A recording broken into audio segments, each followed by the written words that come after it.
بسم اللہ الرحمن الرحیم تبارك الذي نزل الفرقان على عبده ليكون للعالمين نذيرا۔ السلام علیکم ورحمۃ اللہ تعالی وبرکاتہ۔ میرا نام ہے قاری ابوبکر حیات اور میں آپ کو اپنے چینل پر خوش آمدید کہتا ہوں۔ آج یہ جو میں ویڈیو بنا رہا ہوں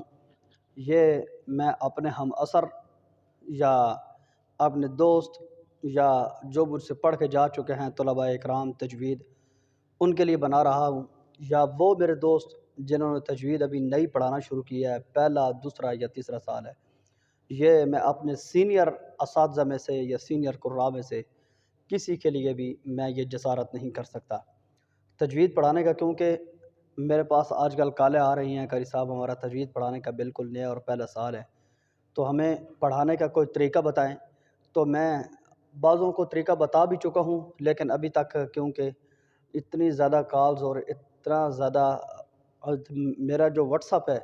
وہ بالکل فل ہو چکا ہے اس بات کے اوپر، تو میں نے کہا ایک ویڈیو بنا دوں، سب کو میرا پیغام پہنچ جائے۔ تجوید پڑھانے کا بھائی جو آسان طریقہ ہے، آپ کو میں ایک ابتدا بتاؤں گا، ابتدا آپ نے کیسے کرنی ہے، بس اس کے بعد پھر آپ کی اپنی ذہانت ہے، اور بعض چیزیں ہوتی ہیں جو سمجھائی جاتی ہیں، جو پڑھائی جاتی ہیں، اور بعض چیزیں ایسی ہوتی ہیں جن کے اوپر عمل ہم نے ماحول اور موقع کے مطابق کرنا ہوتا ہے۔ تو میں پڑھانے کا طریقہ تو آپ کو بتا دوں گا، لیکن آپ کا ماحول کیا ہے اور وقت کی نزاکت کیا ہے اس کو آپ نے خود سمجھنا ہوگا۔ تجوید پڑھانے کا جو طریقہ ہوتا ہے وہ ہے کہ آپ نے جو کتابیں ہیں نا، وفاق کا نصاب ہے یا کوئی بھی کتابیں ہیں، آپ نے دائیں بائیں کی تقریریں نہیں جھاڑنی، جمعہ نہیں پڑھانا بھائی، شروع ہو گئے تو بس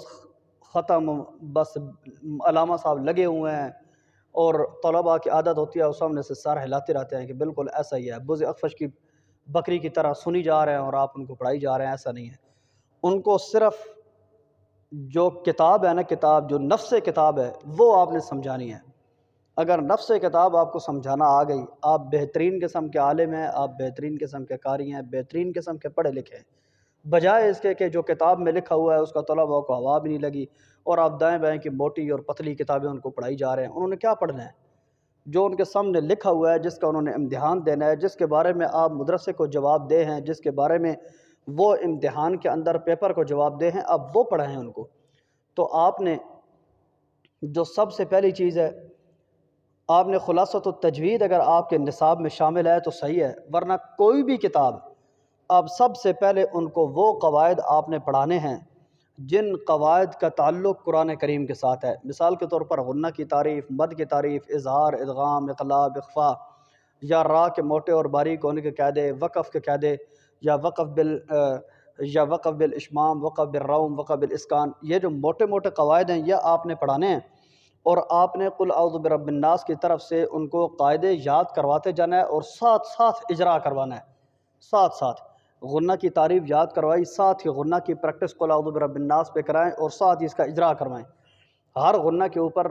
مثال کے طور پر ابھی غنہ کی آپ نے تعریف بتائی، ان کو آپ نے غنہ کا بتا دیا کہ اس کی اتنی میں سب پریکٹس کرو بھائی، سب پریکٹس کرو، جس طرح طلباء غنہ کی پریکٹس کر لیں۔ چلے بھائی آپ پڑھیں، ایک آیت اس سے سنیں، بتائیں غنہ کی لغوی اور اصطلاحی تعریف کیا ہوتی ہے۔ اس نے ایک آیت پڑھی، جیسے اگلی آیت پڑھے گا نا ملک الناس، چلے بھائی آپ بتائیں غنہ کی لغوی اصطلاحی تعریف۔ اس طریقے سے آپ کا وقت بھی گزرے گا اور آپ کے اوپر زیادہ پریشر بھی نہیں آئے گا۔ آپ نے آخری 10 صورتوں کے اندر جو ضرورت کی تجوید ہے، جتنی ضرورت آخری 10 صورتوں کے اندر الفاظ کو ہے اتنی آپ نے تجوید پڑھانی ہے اور ان تجوید کا آپ نے اجرا کروانا ہے۔ آخری 10 صورتوں کے بعد آپ نے پہلے سپارے سے بسم اللہ کر کے شروع کرنا ہے۔ اس کا پھر فائدہ کیا ہوگا؟ جب آپ آخری 10 صورتوں کے اندر ان کو تجوید کی پریکٹس کروا دیں گے نا، تو پھر پہلے سپارے سے طلباء خود چلیں گے، پھر جہاں جہاں غلطی کریں گے آپ تھوڑا تھوڑا ان کو گائیڈ کرتے جائیں، بھائی یہاں پہ غنہ ہے، یہاں پہ مد ہے، یا جو چیز آپ نے 10 صورتوں میں نہیں پڑھائی یہاں وہ بتانی ہے، ہر بات نہیں بتانی ہے یہاں پہ، ٹھیک ہے۔ اس کے بعد کیا کرنا ہے میرا بھائی؟ جتنی بھی کتابیں ہیں، مثال کے طور پر آج کل جو وفاق المدارس کا نصاب ہے میں وہ آپ کو بتا دیتا ہوں۔ مثال کے طور پر وفاق المدارس کے اندر جمال القرآن ہے، اب جمال القرآن کی کتنی شروحات ہیں، مثال کے طور پر کمال الفرقان ہے، ٹھیک ہے، اب کمال الفرقان آپ رٹے مار کے مطالعہ کر کے آپ وہ ساری ان کو پڑھاتے جا رہے ہیں، اور جو جمال القرآن کی 14-15 صفحے ہیں ان کو ہوا بھی نہیں لگی۔ آپ نے جمال القرآن کا ان کو پڑھانا ہے، آپ نے خود آ کے جمعہ نہیں پڑھانا، بلکہ آپ نے آتے ہی طلباء کو کہنا ہے چلیں بھائی، اور یہ جو میں سخت باتیں کر رہا ہوں یہ بطور دوست ہونے کے میں باتیں کر رہا ہوں، امید ہے کہ میری ان باتوں سے آپ کو کافی فائدہ حاصل ہوگا اور آپ تجربہ کر کے دیکھیں۔ چلے بھائی بسم اللہ کریں، کون پڑھے گا عبارت پڑھنا شروع کریں، ایک طالب علم عبارت پڑھے گا، ٹھیک ہے۔ اب سبق سمجھانے کا طریقہ کیا ہوتا ہے؟ تجوید کے اندر آپ نے سبق سمجھانا اس طریقے سے ہے، جب لڑکا عبارت پڑھ لے گا آپ نے وہ عبارت، سبق چاہے جتنا پرانا ہو، ایک کتاب کو پڑھائے ہوئے چاہے کتنا ہی عرصہ کو گزر، مطالعہ روزانہ تازہ کر کے جانا ہے، آپ نے روزانہ ڈیلی مطالعہ کر کے جانا ہے۔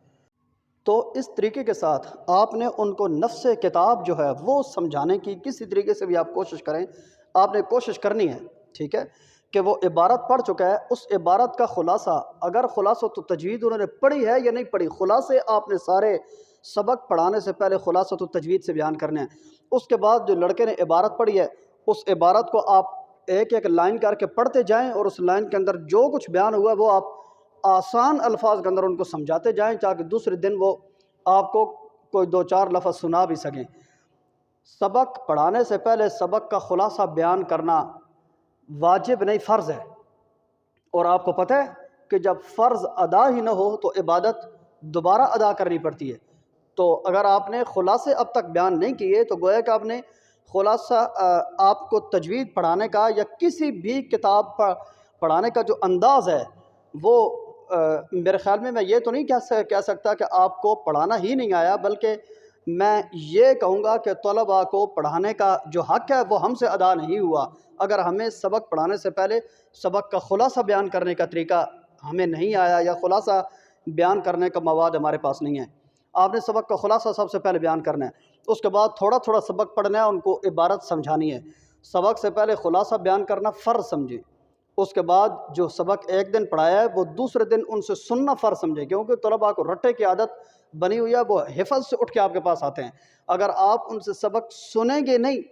تو یہ بات آپ بالکل ذہن سے نکال دیں کہ تجوید کا سبق طالب علم آپ کا یاد کر کے آئیں گے یا آپ کو سنائیں گے، اور ہفتے کے بعد ان کا ٹیسٹ لازمی رکھیں۔ جتنا پورا ہفتہ آپ نے ان کو پڑھایا ہے، ہفتے کے بعد آپ نے اس کا ٹیسٹ لازمی لینا ہے۔ سبق کا خلاصہ، ہفتے کے بعد ٹیسٹ، اور نمبر تیسری چیز سبق سننا، یہ 3 کام اگر آپ کر لیں گے مجھے امید ہے کہ آپ کے تجوید پڑھے ہوئے لڑکے کسی میدان میں بھی ناکام نہیں ہوں گے۔ محدر اور ترتیل تجوید کے اندر کس طریقے کے ساتھ بہتر اور یعنی کہ اچھے سے اچھی کی جا سکتی ہے، اس کے اوپر بھی انشاءاللہ اس کے بعد میری اگلی ویڈیو حدر اور ترتیل پہ ہوگی۔ اگر آپ تھوڑی سی اس طریقے کے ساتھ محنت کر لیں تو مجھے امید ہے کہ مجھے صرف آپ ہی یاد نہیں کریں گے بلکہ آپ کے طلباء بھی آپ کو بہت اچھے انداز سے یاد کریں گے، اور بہت جلد اس طریقے کے ساتھ رزلٹ آپ کے سامنے ہوگا۔ اپنے بھائی ابوبکر حیات کو اپنی خصوصی دعاؤں میں یاد رکھیے، اور اگر اسی قسم کا کوئی سوال ہے تو کمنٹ کے ذریعے مجھ سے پوچھ سکتے ہیں۔ میرا واٹس ایپ کے اوپر میرا واٹس ایپ نمبر بھی آپ کے پاس موجود ہے، اگر اسی حوالے سے کوئی رہنمائی مجھ سے لینا چاہتے ہیں تو میں آپ کی خدمت کے لیے حاضر ہوں۔ اپنی خصوصی دعاؤں میں اپنے بھائی ابوبکر حیات کو یاد رکھیے۔ والسلام علیکم ورحمۃ اللہ وبرکاتہ۔ اللہ حافظ۔